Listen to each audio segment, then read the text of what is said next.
بسم اللہ الرحمن الرحیم۔ السلام علیکم معزز طلباء کرام، آپ سب کیسے ہیں؟ آج ہم معطا امام محمد کے سبق نمبر 52 کو پڑھیں گے۔ آج کے ہمارے سبق کا عنوان ہے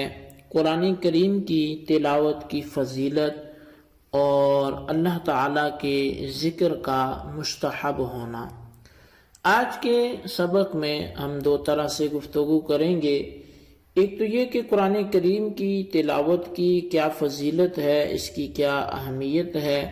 اور دوسرے نمبر پر اللہ کا ذکر جو ہے وہ کتنا اہم ہے اور کتنا ضروری ہے۔ تو ہمارا آج کا جو سبق شروع ہو رہا ہے وہ باب فضل القرآن وما یستحب من ذکر اللہ عز وجل سے شروع ہو رہا ہے۔ تو اس لیے آج کے سبق کی احادیث کو ہم قرات کی صورت میں پہلے پڑھتے ہیں، پھر اس کا ترجمہ کر کے اس کی باقاعدہ وضاحت کی طرف بڑھیں گے۔ تو امام محمد رحمۃ اللہ علیہ بیان کرتے ہیں کہ اخبرنا مالک اخبرنا عبد الرحمن بن عبد اللہ بن ابی صعصعۃ عن ابیہ انہ اخبرہ عن ابی سعید الخدری انہ سمع رجلا من اللیل یقرأ قل هو اللہ احد يرددها فلما أصبح حدث النبي صلى الله عليه وسلم كأن الرجل يقللها فقال النبي صلى الله عليه وسلم والذي نفسي بيده أنها لتعدل ثلث القرآن۔ تو نبی علیہ السلام کی اس حدیث کے حوالے سے امام محمد رحمۃ اللہ تعالی علیہ آپ بیان فرماتے ہیں کہ ہمیں امام مالک نے بیان کیا اور انہوں نے فرمایا کہ ہمیں عبد الرحمن بن عبداللہ بن ابو صعصعہ اپنے والد سے روایت کرتے ہیں کہ ان کو ابو سعید خدری رضی اللہ تعالی عنہ نے بتایا کہ میں نے ایک شخص کو رات کے وقت سورہ اخلاص بار بار پڑھتے سنا۔ تو جب صبح ہوئی تو ہم نے نبی اکرم صلی اللہ علیہ وسلم سے یہ بیان کیا کہ گویا ہم یہ سمجھتے تھے کہ مذکورہ شخص اسے قلیل سمجھتا ہوگا۔ تو اس پر نبی اکرم صلی اللہ علیہ وسلم نے ارشاد فرمایا کہ قسم ہے اس ذات کی کہ جس کے قبضہ قدرت میں میری جان ہے، بے شک سورہ اخلاص قرآن کریم کے تیسرے حصے کے برابر ہے، یعنی تیسرے حصے جیسا مقام رکھتی ہے۔ اخبرنا مالک اخبرنا یحیی بن سعید قال سمعت سعید بن المسیب یقول قال معاذ بن جبل لأن اذکر اللہ من بکرة الى اللیل احب الی من ان احمل على جیاد الخیل من بکرة حتى اللیل۔ امام محمد رحمۃ اللہ علیہ دوسری حدیث لائے ہیں، فرماتے ہیں کہ ہمیں امام مالک نے یحییٰ بن سعید سے خبر دی، انہوں نے سعید بن مسیب سے سنا کہ حضرت معاذ بن جبل رضی اللہ تعالیٰ عنہ کہا کرتے تھے کہ میں صبح سے رات تک اللہ کا ذکر کروں، یہ میرے لیے اس سے زیادہ محبوب ہے کہ میں صبح سے رات تک گھوڑے کی پشت پر جہاد کے لیے سوار ہوں۔ قال محمد ذکر اللہ حسن علی کل حال۔ امام محمد رحمۃ اللہ علیہ ذکر اللہ کے حوالے سے نظریہ بیان کرتے ہیں کہ اللہ تعالیٰ کا ذکر ہر حال میں ہی اچھا ہے۔ اخبرنا مالک حدثنا نافع عن ابن عمر ان النبی صلی اللہ علیہ وسلم قال انما مثل صاحب القرآن كمثل صاحب الإبل المعقلة ان عاهد عليها امسكها وان طلقها ذهبت۔ امام محمد رحمۃ اللہ علیہ بیان کرتے ہیں کہ اللہ تعالیٰ کا ذکر ہر حال میں اچھا ہے، اور اس کے بعد حدیث بیان کرتے ہیں کہ ہمیں امام مالک نے انہیں حضرت نافع نے حضرت عبداللہ بن عمر سے متعلق خبر دی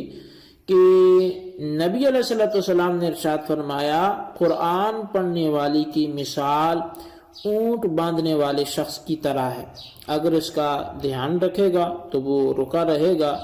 اور اگر چھوڑ دے گا تو چلا جائے گا۔ تو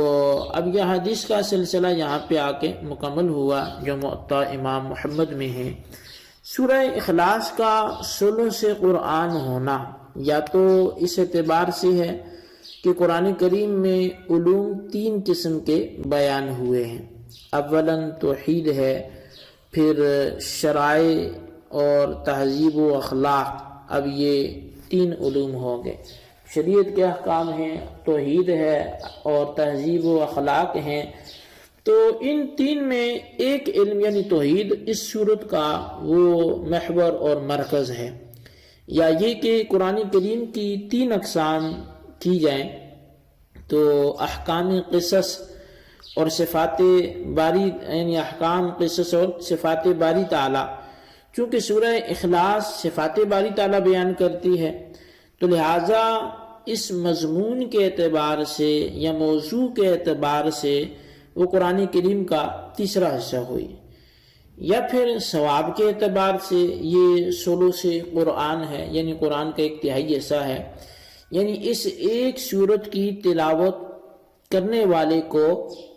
قرآن کریم کے تیسرے حصے کی تلاوت کا ثواب عطا کیا جاتا ہے۔ اور یہ والا جو نظریہ ہے یہ زیادہ جو ہے وہ صحت کے قریب ہے، کیونکہ اس کی تائید وہ حدیث پاک سے بھی ہوتی ہے۔ یعنی اصل یہ ہے کہ جو نبی علیہ الصلوۃ والسلام نے اس کو ثلث قرآن قرار دیا تو اس میں کئی ایک تعویلات ہیں، تو راجح یہ ہے کہ قرآن کریم کے ایک ثلث کو پڑھنے کا جو ثواب ہے وہ اس ایک سورت کو پڑھنے سے مل سکتا ہے۔ حضرت ابو سعید خدری رضی اللہ تعالیٰ عنہ بیان کرتے ہیں کہ رسول کریم صلی اللہ علیہ وسلم نے اپنے صحابہ کرام سے فرمایا، کیا تم میں سے کوئی قرآن کریم کا تیسرا حصہ ایک رات میں پڑھنے سے عاجز ہے؟ یعنی پڑھنا چاہے تو یہ صحابہ کرام کو مشکل نظر آئی کہ ایک رات میں قرآن کریم کا تیسرا حصہ کیسے پڑھے جائے گا، تو عرض کرنے لگے، یا رسول اللہ، ہم میں سے کون اس کی طاقت رکھتا ہے؟ تو فرمایا، قل هو اللہ احد قرآن کا تیسرا حصہ ہے۔ اب امام بخاری نے بھی اسی کی مثل جو ہے وہ روایت ذکر کی ہے۔ اسی طرح ایک دوسری حدیث ہے جو سعد بن مالک کے حوالے سے ہے، المعجم الصغیر لطبرانی کی ہے۔ وہ فرماتے ہیں کہ رسول اللہ صلی اللہ علیہ وسلم نے ارشاد فرمایا، جس نے سورہ اخلاص پڑھی اس نے قرآن کے تیسرے حصے کو پڑھا،